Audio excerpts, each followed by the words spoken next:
Okay, so let's dive into a story about a plan that seemed absolutely perfect. A single, tiny oversight and an ecological mess that we are still cleaning up over a century later. And this quote, wow, it just captures the whole tragedy perfectly. It all started with what seemed like a really logical plan, but it ended up as this huge reminder of how easily good intentions can go completely, disastrously wrong. All right, let's meet our main character, the small Asian mongoose. Now, is this animal a villain, a pest? Well, it turns out the answer to that question depends entirely on where you are when you ask it. And the contrast here is just night and day. In places like Hawaii and Japan, the mongoose is basically public enemy number one for the local wildlife. But back home in India, it's just another animal, living its life, doing its thing, all part of a balanced ecosystem. See, in India, the mongoose fits right in. It's a key part of the food web. It eats pests like rats and insects, but it also gets hunted by bigger animals. This keeps its population naturally in check.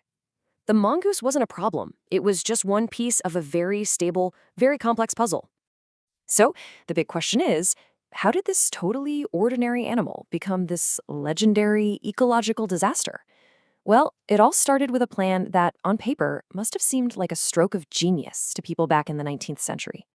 Okay, so picture this. It's the late 1800s, and rats are just destroying Hawaii's incredibly valuable sugarcane fields. The solution? Hey, let's import their natural predator from India. And then, a few decades later, Okinawa did the same thing, hoping the mongooses would take care of their deadly habu vipers, and, you guessed it, rats. It seemed like a win-win. And you have to remember, this was classic 19th century thinking. The entire focus was on solving an immediate, expensive problem with a cheap, living tool that would sustain itself. The idea of long-term, complicated ecological consequences, that just wasn't even part of the equation. But this seemingly brilliant plan had one fatal flaw. A single, almost unbelievably simple detail that every single person involved completely missed. It was a mistake that basically doomed the entire project right from the very start. So what was it? What was that simple little piece of information, that one biological fact that turned this genius solution into an absolute catastrophe? And here it is. This was the fatal error. The pests they were trying to get rid of, the rats, the vipers, they're night owls, they're nocturnal, they're active at night. But the mongoose, it's an early bird, it's diurnal, it hunts during the day. The hunter and the hunted were working opposite shifts. They were almost never awake at the same time. They brought in the perfect predator, but it never even crossed paths with its target. And that one simple mistake set off this massive, destructive chain reaction. With the rats and snakes safely asleep, the hungry and rapidly multiplying mongooses had to eat something, so they just turned their attention to, well, everything else. They started hunting the native species, animals that had spent thousands of years evolving without a predator like this. Ground-nesting birds and their eggs, unique lizards and frogs, and even incredibly rare creatures like the Amami rabbit and the Okinawa rail became an easy meal.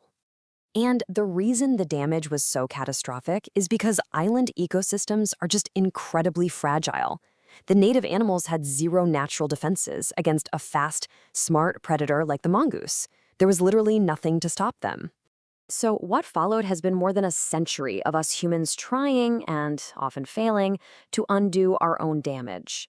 And you can actually see how our approach to the problem has changed a lot over time. For decades, the problem was pretty much ignored. People had this sort of vague hope that nature would just sort it out. It didn't. Then came trapping, but that only worked in small areas.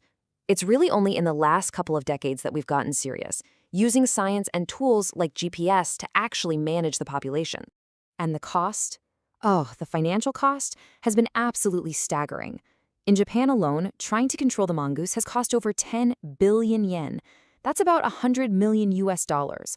A massive price tag for one bad call. And here's the real kicker. After all that time, all that money, and all that effort, completely getting rid of them is now considered impossible.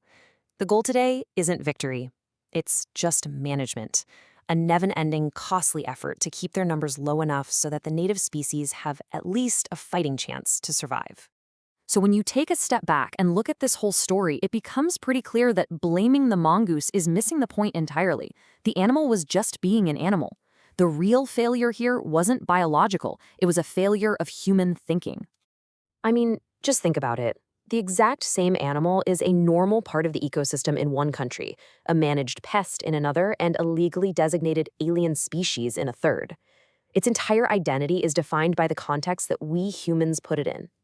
And that's the real takeaway here.